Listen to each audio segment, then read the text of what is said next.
우리는 살아가다 보면 의외의 장소에서 하나님을 만난 사람들에 대한 이야기를 듣곤 합니다.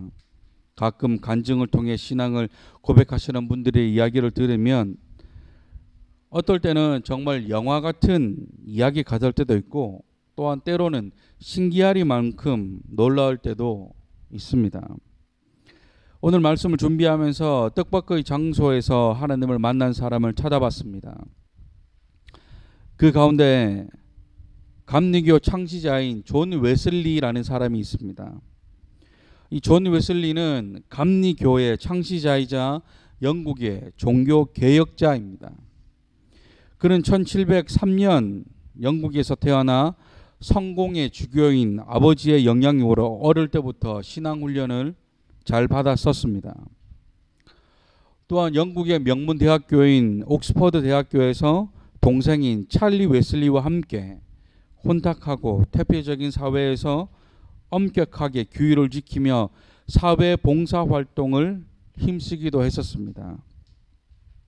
그의 업적은 이루 말할 수 없을 만큼 대단합니다. 그런데 그의 생애 가운데 흥미로운 것이 하나가 있습니다. 그의 생애를 다룬 책에 보면 그가 성령님을 만난 경험이 기록되어져 있는데, 그 기록을 보면 1738년 5월 24일 그는 자신의 일기에 이렇게 기록하고 있습니다. 그날 저녁 나는 올더스 게이트 길에 있는 한 모임에 매우 마지못해 참석하게 되었다. 어떤 사람이 마틴 루터의 로마서 주석 서문을 읽고 있었다. 그런데 8시 45분쯤 그리스도에 대한 믿음을 통해 하느님께서 사람의 마음에 이루시는 변화를 서술하는 단락에서 나는 내 마음이 이상하게 뜨거워지는 것을 느꼈다. 내가 진정으로 그리스도를, 구원을 위해 오직 그리스도만 의지하고 있다고 느꼈다. 그리고 그분께서 진정 나의 죄를, 나의 죄까지도 가져가셨다는 사실과 죄와 사망의 법에서 나를 구원하셨다는 확신을 내게 주셨다. 다시 말해 이 존 웨슬리는 어느 모임에 가던 중에 길에서 하나님을 경험했다는 것입니다.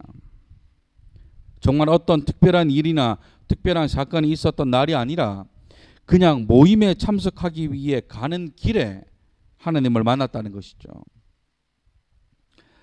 이뿐만이 아닙니다. 위대한 믿음의 손자들 가운데 뜻밖의 장소에서 하나님을 만난 사람들이 더 있습니다. 성 어거스틴은 어느 정원에서 하나님을 만났고, 구세군의 창시자인 윌리엄 부스는 웨슬리의 무덤에서 하나님을 만납니다. 또한 성경에도 이와 비슷한 인물이 있습니다. 가장 대표적인 인물을 뽑으라고 한다면 단연 사도 바울일 것입니다. 그는 생전 예수님을 믿던 사람들을 괴롭히던 사람이었습니다. 그날 또 예수님을 믿는 사람들을 힘들게 하기 위해 가는 길에 그는 그 길에서 예수님을 만납니다. 길가에서 예수님을 만난 것이죠. 이 일로 인해 그는 한평생 예수님을 전하는 일에 자신의 목숨까지도 아까워하지 않고 복음을 전하는 일에 최선을 다하는 사명자가 됩니다. 오늘 저와 여러분들이 읽은 본문은 다 아시는 것처럼 모세가 하나님을 만난 곳입니다. 지금은 그 장소로 예측되는 곳에 기념교회가 세워져 해마다 수많은 사람들이 방문하는 관광지가 되었지만, 그곳에 있는 떨기나무는 우리가 생각하는 것과 다르게 아주 평범한 나무입니다. 그런데 그곳에서 하나님은 모세를 만납니다. 이 떨기나무란 아카시아 나무의 한 종류로 이스라엘과 같은 사막 지역에서 흔히 볼 수 있는 평범한 나무입니다. 우리가 생각하는 것처럼 뭔가 아우라가 느껴진다거나 수백 년, 수천 년이 된 나무가 아니라 그냥 길 가다가 있는 그런 나무입니다. 그 나무 아래에서 하나님은 모세를 만나십니다. 지난 시간에도 말씀드렸지만 모세가 하나님을 만났을 때의 나이가 무려 80살입니다. 그의 나이 40이 되던 해 형제인 히브리인이 애굽 사람에게 괴롭힘을 당한 것을 보고 그 애굽 사람을 죽입니다. 이 일로 인해 그는 한순간에 애굽의 왕자에서 도망자로 바뀌게 됩니다. 그리고 미디안 광야로 도망갑니다. 그곳에서 그는 미디안 제사장 이드로의 딸 시보라와 결혼하여 양을 치는 목자가 됩니다. 그렇게 시간이 많이 흘러 이스라엘 백성은 노예 생활로 깊은 고통 가운데 있었고 하나님께서 이스라엘의 신음하는 소리에 응답하십니다. 그때 하나님이 그 부르짖음을 들으시고 미디안 광야의 목자로 있는 모세를 이스라엘을 구원할 지도자로 세우십니다. 지난 시간에도 말씀드렸지만 왜 하나님은 40살이 젊고 혈기 넘치는 그때 모세를 부르시지 않고 나이 많고 양을 치며 평범하게 살아가는 80세의 모세를 부르셨을까요? 그것은 하느님 앞에 나이는 중요하지 않기 때문입니다. 하느님 앞에 나이나 능력은 그렇게 중요하지 않다는 것이죠. 그런데 우리는 언제나 우리 눈에 보기 좋은 사람을 원합니다. 좋은 학교, 좋은 집안, 잘생긴 외모, 특별한 능력을 갖춘 사람을 구별하죠. 하지만 하나님 앞에 그것은 그렇게 중요하지 않습니다. 중요한 것은 지난 시간 고린도전서 1장 말씀처럼 세상의 미래라는 것들을 택하사 지혜 있는 자들을 부끄럽게 하시고 약한 것들을 택하사 강한 것들을 부끄럽게 하려 하시기 위해 또한 하느님 앞에 자랑하지 못하게 하려 하시기 위해 그렇게 하셨다고 말씀합니다. 하나님의 어리석음이 사람의 지혜보다 낫다는 것이죠. 하나님은 모세를 부르셨습니다. 하지만 왕성했던 청년의 시기에 모세를 부르시지 않은 것은 일하시는 분이 하나님이라는 사실을 알게 하기 위해서입니다. 다시 말해 만약에 40살에 모세를 부르셨다면 혹자들은 모세가 자신이 가진 지위와 자신의 힘으로 이스라엘 백성들을 인도했을 것이라 말할 수 있었을 것입니다. 하지만 하나님은 그의 힘이 전혀 없는 80살에 그를 부르십니다. 이것은 그의 나이가 몇 살이든 관계없이 하나님은 일하실 수 있는 분이라는 사실을 우리에게 알게 하시기 위함인 것이죠. 예전에 제가 신학교 다닐 때 정말 존경했던 어르신이 한 분 계십니다. 제가 학부 1학년 때 영어 수업을 듣는데 같이 듣고 있었던 동기 중에 나이 많으신 어르신이 한 분 계셨습니다. 정확히 연세가 어떻게 됐는지는 확실히 나지는 않지만 정확히 기억하는 것은 그 어르신의 나이가 60이 넘어섰다는 것입니다. 그 당시에. 다시 말해 60이 넘은 나이에 신학교에 입학하셨다는 것이죠. 그러면서 자신이 입학하게 된 이유에 대해 말씀하신 적이 있는데 그분은 젊은 시절에 하나님으로부터 부르심을 받으셨다고 말씀하십니다. 하나님의 부르심에 목회자의 길을 선택하려고 하셨답니다. 그런데 상황이 좋아지지 않아 부르심보다 가족의 생계를 택하셨다고 합니다.